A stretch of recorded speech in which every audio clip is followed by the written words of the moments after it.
વડોદરા શહેરમાં ગત મોડી રાત્રે પડેલા વરસાદ બાદ અનેક નીચાણવાળા વિસ્તારોમાં પાણી ભરાવાની સમસ્યા સર્જાઈ છે।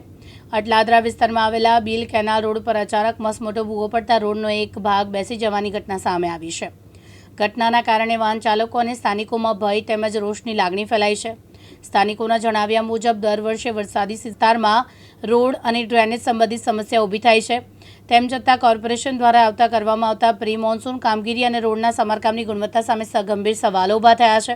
લોકોનું કહેવું છે કે આવી બેદરકારીના કારણે સામાન્ય નાગરિકોને મુશ્કેલીનો સામનો કરવો પડી રહ્યો છે। અત્યારે જે વિડીયોમાં જે રીતે કહી શકાય કે જે બિલ કેનાલ રોડ આવેલો છે ને જ્યાં આગળ રોડમાં મસ્ત મોટો ભૂવો પડે છે, એ રોડની જે કામગીરી છે તે કોર્પોરેશનની કામગીરી પર અનેક સવાલો ઉઠી રહ્યા છે। વડોદરા શહેરમાં ગત મોડી રાત્રે 1 ઇંચ જેટલો વરસાદ વરસ્યો હતો, ત્યારે નીચાણવાળા વિસ્તારોમાં પાણી ભરાયા હતા। સમગ્ર મામલે કહી શકાય કે જે રીતે બિલ કેનાલ રોડ ઉપર જે પાણી ભરાવાના કારણે સ્થાનિકો હેરાન પરેશાન થઈ ચૂક્યા છે। જ્યારે રોડ બનાવવાની વાત કરવામાં આવે છે ત્યારે કોર્પોરેશન કયા પ્રકારનું મટીરિયલ વાપરવામાં આવે છે તે પણ ખબર નથી પડતી। જે અધિકારીઓ જોવા નથી આવતી, ત્યારે કહી શકાય કે જે રીતે રોડની સાઈડમાં જે રીતે જે ભૂવો પડે છે, રોડ આખો બેસી દેવામાં આવે છે।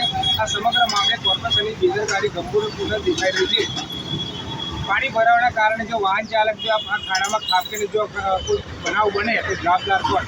એટલે સ્થાનિકોનું કહેવું છે કે વહેલા તકે જે આ જે ખાડો છે, જે ભૂવો પડ્યો છે, જે રોડ બેસી ગયો છે, એનો સંપૂર્ણ કામગીરી કરવામાં આવે તેવી સ્થાનિકો માંગ છે। હું વિજય ચૌહાણ, દિવ્યાંગ ન્યૂઝ।